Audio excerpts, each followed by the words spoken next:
Hello，大家好，现在是下午12点20分。有股友就问这只 SMRT，他就问不可以回调买上涨？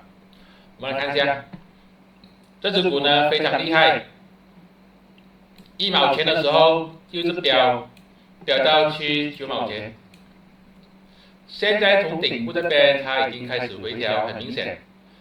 重点是说它回调到哪里？可以看到它这边有一个筹码峰，筹码峰的最底价呢就是0.76这个，而第二个呢就是下一个筹码峰的最高价0.71，也就是说0.71是第二个支撑，0.76是第一个支撑。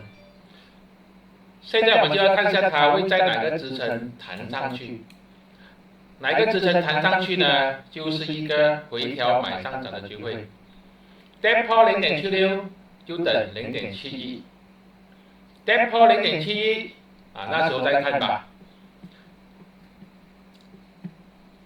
这只股呢，底部的筹码很雄厚，上升趋势，所以是非常适合用这个回调买上涨的策略的。